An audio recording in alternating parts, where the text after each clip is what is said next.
আজকে তোমাদের শোনাবো একটা সত্যি ঘটনা। ঘটনাটা শুনলে হয়তো তোমাদের অনেকেরই মনে হবে এটা শুধুই বানানো গল্প, কিন্তু পশ্চিমবঙ্গের এক পুরনো পুলিশ স্টেশন নিয়ে আজও গ্রামের মানুষজন রাত নামলে কথা বলতে ভয় পায়। দিনের বেলাতেও সেই জায়গার সামনে দিয়ে কেউ একা হাঁটে না, আর যারা একবার ভিতরে ঢুকেছিল তাদের অনেকেই আর আগের মতো স্বাভাবিক হয়ে ফিরতে পারেনি। ঘটনাটা নদিয়ার দিকের এক পুরনো গ্রামের নাম আজও আমি পুরোটা বলবো না, কারণ সেখানে এখনো কিছু মানুষ বেঁচে আছে যারা এই ঘটনার প্রত্যক্ষ সাক্ষী। তবে জায়গাটা বহু বছর আগে ব্রিটিশ আমলে তৈরি হওয়া একটা থানা ছিল। লোকজন সেই থানাকে আদিশক্তি পুলিশ ফাঁড়ি বলেই চিনত। আজ যেখানে ভাঙা দেওয়াল, জং ধরা গেট আর আগাছা ভরা উঠোন পড়ে আছে, একসময় সেখানে বন্দুকের আওয়াজ, চিৎকার আর জেরা চলত দিনরাত। শোনা যায় ব্রিটিশরা স্বাধীনতা সংগ্রামীদের ধরে আনে ওই থানার নিচের গোপন ঘরে নির্যাতন করত। কিন্তু আসল ভয়ের শুরু হয়েছিল স্বাধীনতার পর, 1927 সালের নভেম্বর মাস। সেই সময় থানাটার ইনচার্জ ছিলেন সাব ইন্সপেক্টর অরিন্দম রায়। বয়স খুব বেশি না, বছর 30-এর মতো। সৎ অফিসার হিসেবে নাম ছিল। ভূত টুত একদম বিশ্বাস করতেন না। গ্রামের মানুষ থানাটাকে নিয়ে হাজার গল্প বললেও উনি সবসময় হাসতেন।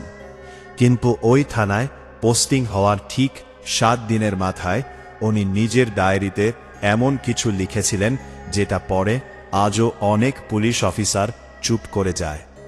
ঘটনাটা শুরু হয় এক ঝড় বৃষ্টির রাত থেকে। দিন সন্ধ্যার পর থেকে আকাশ কালো হয়েছিল। থানার চারপাশে বড় বড় শিরীষ গাছগুলো হাওয়ায় এমনভাবে দুলছিল যেন কেউ অন্ধকারে দাঁড়িয়ে তাদের ঝাঁকাচ্ছে। থানার ভিতরে তখন মাত্র 4 জন কনস্টেবল আর অরিন্দম বাবু ছিলেন। বাকি 2 জন নাকি কোনো কেসের তদন্তে বাইরে গিয়েছিল। রাত তখন প্রায় 10:30। হঠাৎ থানার সামনে একটা বুড়ো লোক এসে দাঁড়ায়। ভিজে কাপড়, কাঁপা গলা।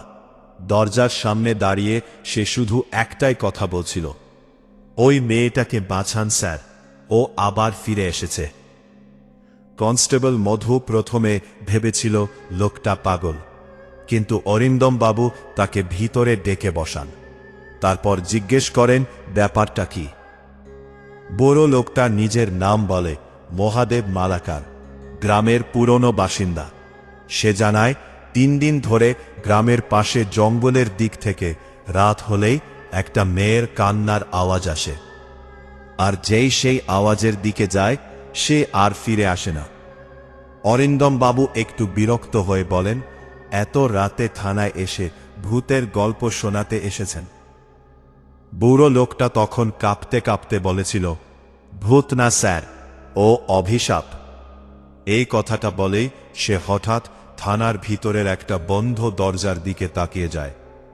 দরজাটা ছিল পুরনো লকআপের, বহু বছর ধরে বন্ধ পড়ে আছে, কেউ ব্যবহার করত না। মহাদেবের মুখটা মুহূর্তে সাদা হয়ে যায়, বলে, ওই ঘরটা এখনো খোলা আছে? অরিন্দম বাবু অবাক হয়ে বলেন, কেন, ওই ঘরে কি আছে? বুড়ো লোকটা উত্তর দেয়নি, শুধু ধীরে ধীরে পিছিয়ে গিয়ে বলেছিল, আজ রাত 12টার পর ওই দরজার কাছে যাবেন না। তারপর হঠাৎ করেই সে বৃষ্টির মধ্যে অন্ধকারে মিলিয়ে যায়। লোকটা চলে যাওয়ার পর থানার ভিতরে অদ্ভুত নীরবতা নেমে আছে। বাইরে শুধু ঝড়ের শব্দ আর মাঝে মাঝে বিদ্যুতের ঝলকানি। কনস্টেবলদের মধ্যে একজন তখন আস্তে করে বলে, স্যার, বুড়োটা মিথ্যে বলেনি। অরিন্দম বাবু বিরক্ত হয়ে তাকান, তুমিও এসব বিশ্বাস করো? লোকটা গলা নিচু করে বলল, 2 বছর আগে এই থানার এক অফিসার রাত 12টায় ওই লকআপ খুলেছিল। পরদিন সকালে তাকে পাওয়া যায় থানার পিছনের কুয়োর ভিতরে। শরীর ছিল কিন্তু মাথাটা ছিল না। এই কথা শুনে বাকিরা চুপ হয়ে যায়। অরিন্দম বাবু হেসে বলেছিলেন, গ্রামের গুজব, আর কিছু না।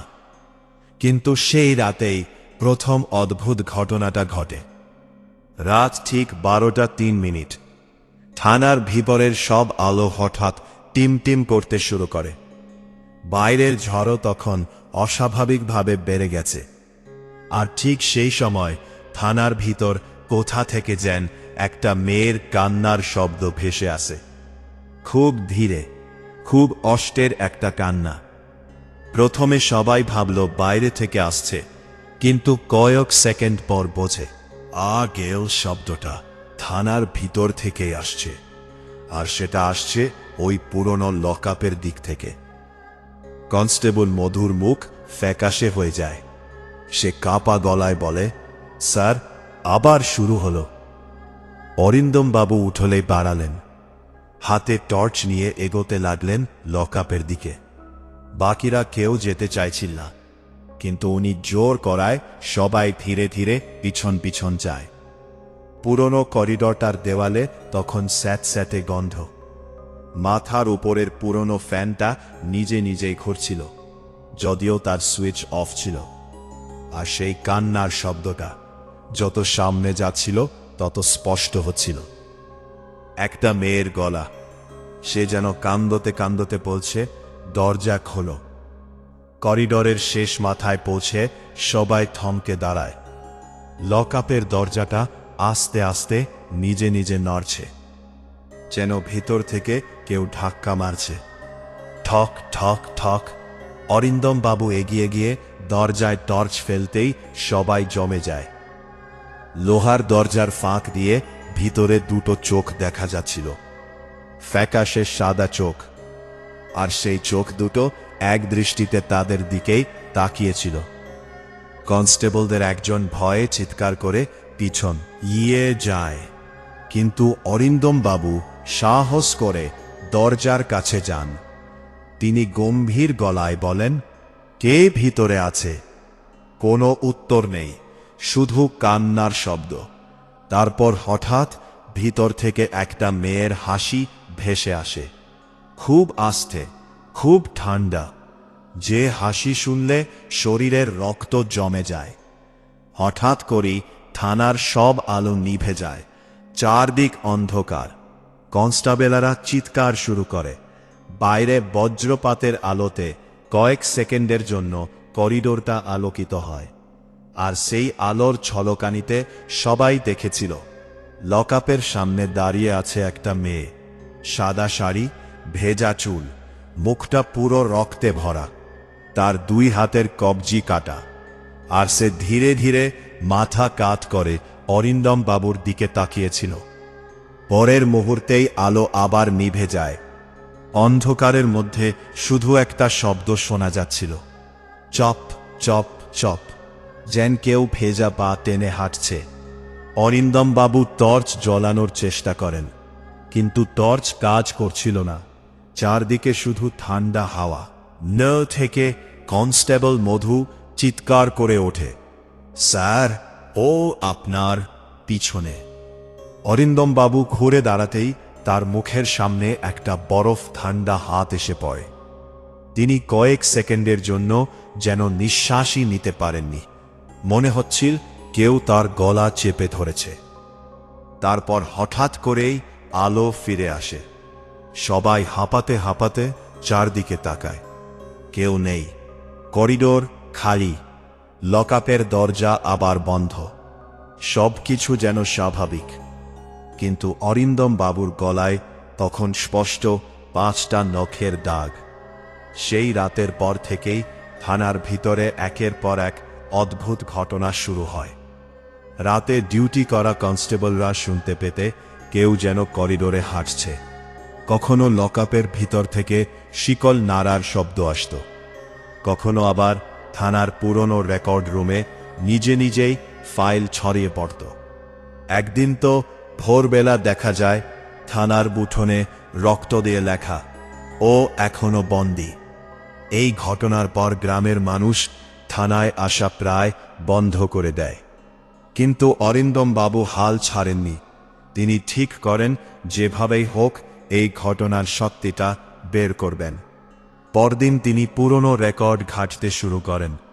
বহু পুরনো একটা ডায়েরি খুঁজে পান তিনি, ব্রিটিশ আমলের এক অফিসারের লেখা। সেখানে একটা নাম বারবার লেখা ছিল, মোহিনী। ডায়েরিতে লেখা ছিল 1942 সালে এক যুবতীকে স্বাধীনতা সংগ্রামীদের সাহায্য করার অভিযোগে ওই থানায় ধরে আনা হয়। মেয়েটার নাম ছিল মোহিনী দাস। তাকে নাকি দিনের পর দিন অত্যাচার করা হয়েছিল, কিন্তু সে কিছু বলেনি। শেষে এক ঝড়ের রাতে থানার ওই লকআপেই তাকে মেরে ফেলা হয়। কিন্তু মৃত্যুর আগে সে নাকি একটা কথাই বলেছিল, যারা আমাকে বন্দী করেছে তাদের কাউকে আমি ছাড়ব না। এই পর্যন্ত পরেই অরিন্দম বাবুর হাত ঠান্ডা হয়ে যায়, কারণ ডায়েরির শেষ পাতায় রক্তের মতো লাল কালি দিয়ে একটা লাইন লেখা ছিল, সে এখনো এই থানার ভিতরেই আছে। সেই রাতেই অরিন্দম বাবু সিদ্ধান্ত নেন তিনি লকআপটা খুলবেন। কনস্টেবলরা অনেক বাধা দিয়েছিল, সবাই বলছিল রাতের বেলা ওই দরজা না খুলতে, কিন্তু উনি কারও কথা শোনেননি। রাত তখন একটা, বাইরে আবার ঝড় শুরু হয়েছে। অরিন্দম বাবু ধীরে ধীরে লকআপের সামনে গিয়ে দাঁড়ালেন, হাতে একটা পুরনো চাবি। করিডোরের বাতাস তখন অস্বাভাবিক ঠান্ডা। হঠাৎ দূর থেকে আবার সেই কান্নার শব্দ ভেসে এলো। অরিন্দম বাবু কাপা হাতে তালায় চাবি ঠোকালেন। কট করে শব্দ হলো, তালা খুলে গেল।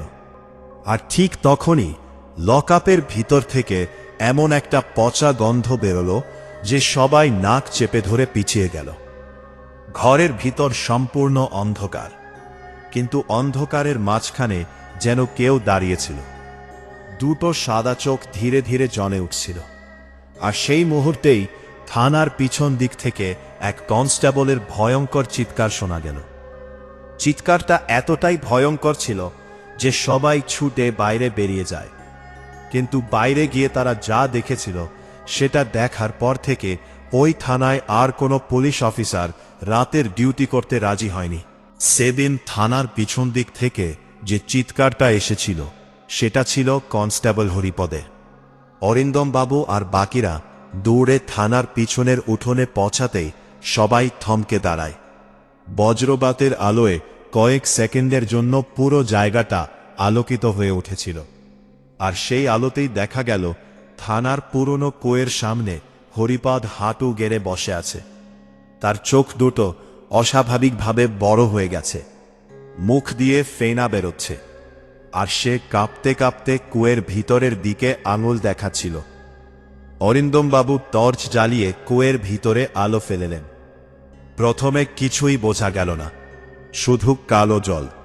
তারপর হঠাৎ টর্চের আলো একটা মুখের ওপর গিয়ে পড়ে, একটা মেয়ের মুখ। জলের ভিতর থেকেও স্পষ্ট দেখা যাচ্ছিল সে তাকিয়ে আছে ওপরে। ফ্যাকাশে চোখ, ছেঁড়া ঠোঁট, আর মুখে অদ্ভুত একটা হাসি। কনস্টেবল মধু সঙ্গে সঙ্গে পিছিয়ে গিয়ে বমি করে দেয়। হরিপদ তখনও টাপা গলায় বলে যাচ্ছিল, ও ও আমায় ডাকছিল। পরের মুহূর্তেই কুয়োর জল হঠাৎ অস্বাভাবিকভাবে নড়ে ওঠে, যেন ভিতর থেকে কেউ উঠে আসতে চাইছে। অরিন্দম বাবু আর সময় নষ্ট করেননি। তিনি সবাইকে নিয়ে দ্রুত থানার ভিতরে ফিরে আসেন। কিন্তু ভিতরে ঢুকেই তারা আরও বড় ধাক্কা খায়। যে লকআপটা একটু আগেই খুলেছিল সেটা আবার বন্ধ, আর দরজার নিচে দিয়ে ধীরে ধীরে রক্ত বেরিয়ে আসছে। ঠান্ডা বাতাসে থানার সব আলো আবার টিমটিম করতে শুরু করে। দূরে কোথাও একটা মহিলার হাসি ভেসে আসছিল। সেই হাসির মধ্যে এমন একটা কষ্ট ছিল, যেন বহু বছরে জমে থাকা ঘৃণা। অরিন্দম বাবু এবার বুঝলেন ব্যাপারটা সাধারণ কিছু না। তিনি সোজা নিজের ঘরে গিয়ে পুরনো রেকর্ডগুলো আবার খুললেন। ব্রিটিশ আমলের সেই ডায়েরির কয়েকটা পাতা আগেরবার পড়া হয়নি। এবার তিনি পুরোটা পড়তে শুরু করেন। সেখানে লেখা ছিল 1942 সালের আগস্ট মাসে মোহিনী দাসকে থানায় আনা হয়। অভিযোগ ছিল সে বিপ্লবীদের খবর পৌঁছে দিত, কিন্তু আসল কারণ ছিল অন্য। থানার তৎকালীন অফিসার রিচার্ড হেনরি নামে এক সাহেব নাকি মোহিনীকে জোর করে নিজের কাছে রাখতে চাইত। মেয়েটা রাজি না হওয়ায় তাকে মিথ্যে মামলায় ধরে এনে লকআপে বন্দী করা হয়। এরপর দিনের পর দিন নির্যাতন। ডায়েরির পাতায় একটা জায়গায় লেখা ছিল, আজ রাতেও মেয়েটা চিৎকার করছিল, কিন্তু সাহেব কাউকে ভিতরে যেতে দেয়নি। অরিন্দম বাবু বুকের ভিতরটা ক্যাপে ওঠে। তারপর পরের পাতায় লেখা ছিল, মেয়েটা আজ মারা গেছে, কিন্তু মৃত্যুর আগে সে হাসছিল আর বলছিল, এই থানায় যারা অন্যায় করেছে সবাই মরবে। ডায়েরির একদম শেষ পাতায় শুধু একটা বাক্য, ওকে কুয়োর নিচে পুঁতে ফেলা হয়েছে। এই পর্যন্ত পরেই থানার বাইরে হঠাৎ কুকুরের ভয়ঙ্কর ডাক শোনা যায়। সবাই চমকে বাইরে তাকায়। থানার গেটের সামনে গ্রামের প্রায় 10-12টা কুকুর দাঁড়িয়েছিল, কিন্তু তারা ভিতরে ঢুকছিল না, শুধু একই দিকে তাকিয়ে ঘেউ ঘেউ করেছিল, লকআপের দিকে। হঠাৎ একটা কুকুর কান্নার মতো শব্দ করে দৌড়ে পালিয়ে যায়। তারপর বাকিগুলোও ছুটে অন্ধকারে মিলিয়ে যায়। সেই মুহূর্তেই করিডোর থেকে আবার সেই ভেজা পা টেনে হাঁটার শব্দ আসতে শুরু করে। Chop chop chop. এইবার শব্দটা ধীরে ধীরে অরিন্দম বাবুর ঘরের দিকে এগোচ্ছিল। কনস্টেবলরা ভয়ে প্রায় জমে গেছে, কিন্তু অরিন্দম বাবু সাহস করে দরজার দিকে তাকিয়ে থাকেন। শব্দটা একেবারে দরজার সামনে এসে থেমে যায়। তারপর ঠক ঠক ঠক।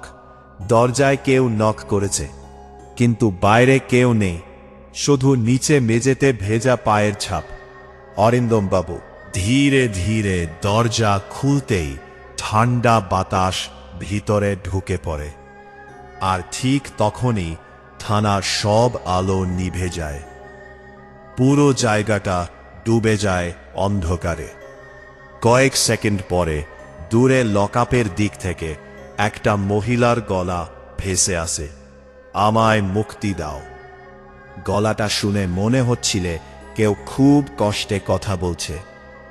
অরিন্দম বাবু টর্চ হাতে এগোতে শুরু করেন। বাকিরাও পিছনে যায়। করিডোরের শেষ মাথায় পৌঁছে তারা দেখে লকআপের দরজা পুরো খোলা, আর ভিতরের দেয়ালে রক্ত দিয়ে লেখা কুয়েও। এই লেখাটা দেখেই অরিন্দম বাবুর মাথায় একটা কথা আসে। তিনি সঙ্গে সঙ্গে থানার পিছনের কুয়ের কাছে যান। তারপর গ্রাম থেকে কয়েকজন লোক ডেকে আনেন। সবাই মিলে ঠিক হয় ভোর হলে কুয়ের জল নামানো হবে। কিন্তু সেই রাতটা আর শান্তিতে কাটেনি। রাত প্রায় 3টে নাগাদ হঠাৎ থানার ভিতর থেকে চিৎকার শোনা যায়। সবাই দৌড়ে গিয়ে দেখে কনস্টেবল মধু মাটিতে পড়ে কাঁপছে। তার চোখ উলটে গেছে, আর সে অন্য কারো গলায় কথা বলছে, একটা মহিলার গলা। সে ধীরে ধীরে বলছিল, ওরা আমায় মেরেছিল।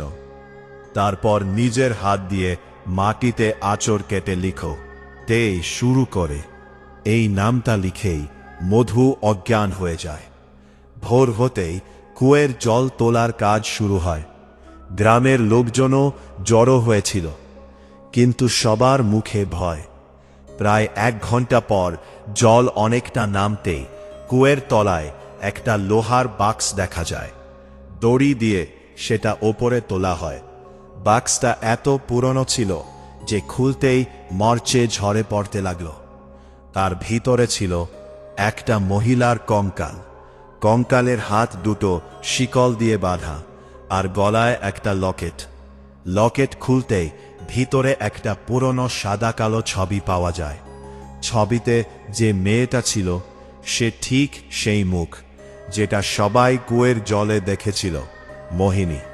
এই দৃশ্য দেখেই গ্রামের এক বুড়ি হাউ হাউ করে কাঁদতে শুরু করে।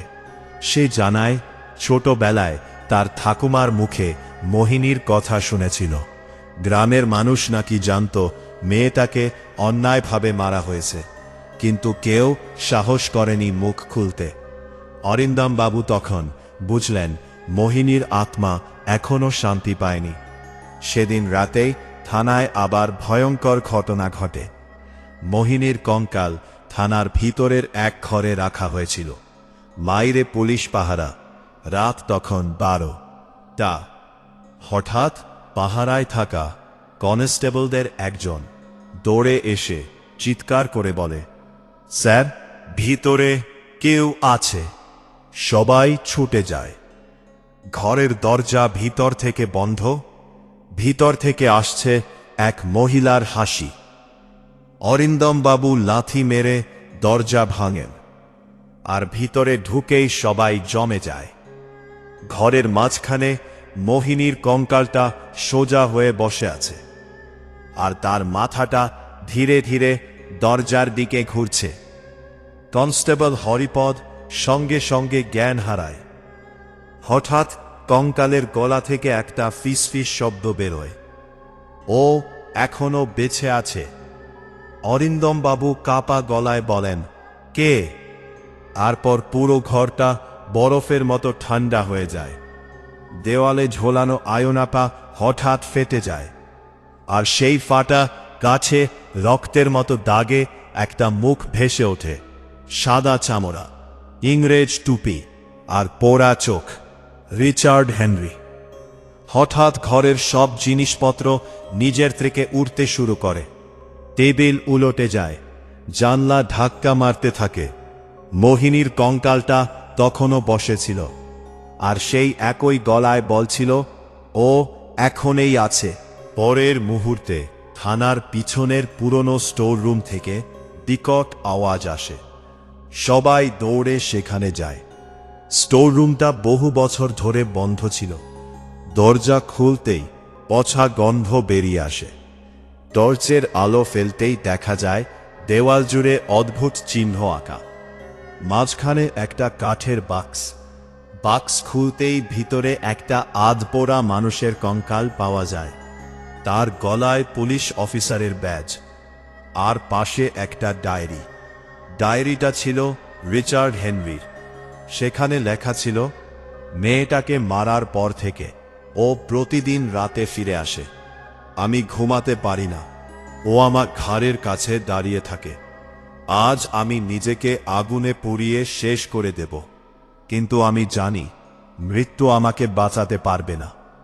ডায়েরির শেষ লাইনে কাঁপা হাতে লেখা, ও এসে গেছে। এই পর্যন্ত পড়তেই থানার বাইরে প্রচণ্ড ঝড় শুরু হয়। বজ্রপাতের আলোয় সবাই দেখতে পায় থানার উঠোনে একটা সাদা শাড়ি পরা মেয়ে দাঁড়িয়ে আছে। মোহিনী। তার চোখ থেকে রক্ত পড়ছে। সে ধীরে ধীরে স্টোর রুমের দিকে এগোতে থাকে। অরিন্দম বাবু যেন সম্মোহিতের মতো তার পিছনে হাঁটতে শুরু করেন। বাকি সবাই চিৎকার করছিল, কিন্তু তিনি কিছু শুনতে পাচ্ছিলেন না। মোহিনী থানার পুরনো লকআপের সামনে এসে দাঁড়ায়। তারপর ধীরে ধীরে হাত তুলে ভিতরের অন্ধকারের দিকে আঙ্গুল দেখায়। অরিন্দম বাবু টর্চ ফেলতেই দেখেন অন্ধকারের ভিতরে একটা মানুষের অবয়ব দাঁড়িয়ে আছে। পড়া শরীর, পচা মুখ, সাদা চোখ। রিচার্ড হেনরির আত্মা। সে ধীরে ধীরে বেরিয়ে আসছিল, আর বেরোতে বেরোতে বিকৃত গলায় বলছিল, ও আমার। পরের মুহূর্তেই মোহিনীর চিৎকারে পুরো থানাটা কেঁপে ওঠে। হঠাৎ চারপাশে যেন ঝড়ের থেকেও ভয়ঙ্কর আওয়াজ শুরু হয়। দেওয়াল ফাটতে থাকে, কাঁচ ভাঙতে থাকে। রিচার্ডের আত্মা তখন অরিন্দম বাবুর দিকে ছুটে আসে, কিন্তু ঠিক সেই সময় মোহিনী তার সামনে দাঁড়িয়ে যায়। তারপর যা হয়েছিল সেটা কেউ কোনোদিন ভুলতে পারেনি। দুটো আত্মার চিৎকারে পুরো থানাটা কেঁপে উঠছিল। কালো ধোয়ার মতো কিছু একটা লকআপের ভিতর ঘুরছিল। রিচার্ডের মুখটা ধীরে ধীরে বিকৃত হয়ে যেতে থাকে। সে চিৎকার করছিল, দৃষ্টিতে তাকিয়েছিল তার দিকে। কয়েক সেকেন্ড পর হঠাৎ সবকিছু থেমে যায়। পুরো থানায় নেমে আসে অস্বাভাবিক নীরবতা। তারপর দেখা যায় রিচার্ডের অবয়বটা ধীরে ধীরে ছাইয়ের মতো ভেঙে বাতাসে মিলিয়ে যাচ্ছে, আর মোহিনী দাঁড়িয়ে আছে শান্ত মুখে। এই প্রথম তার মুখে আর কষ্ট ছিল না। সে ধীরে ধীরে অরিন্দম বাবুর দিকে তাকায়। তারপর খুব আস্তে একটা হাসি দেয় আর ফিসফিস করে বলে, এবার আমি মুক্ত। পরের মুহূর্তেই তার শরীরটাও ধোয়ার মতো মিলিয়ে যায়। সেই রাতের পর থানায় আর কোনো অদ্ভুত ঘটনা ঘটেনি। কিন্তু কয়েকদিন পর সরকারিভাবে আদিশক্তি পুলিশ ফাঁড়ি চিরতরে বন্ধ করে দেওয়া হয়। আজও সেই ভাঙা থানাটা জঙ্গলের মধ্যে দাঁড়িয়ে আছে।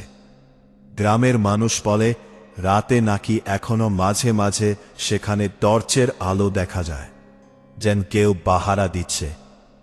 আর ঝড়ের রাতে পুরনো লকআপের দিক থেকে একটা মেয়ের হাসি ভেসে আসে। তবে সেই হাসিতে আর কষ্ট নেই, শুধু মুক্তির শান্তি। তো বন্ধুরা, আজকের এই সত্যি ভয়ঙ্কর ঘটনাটা এখানেই শেষ করছি।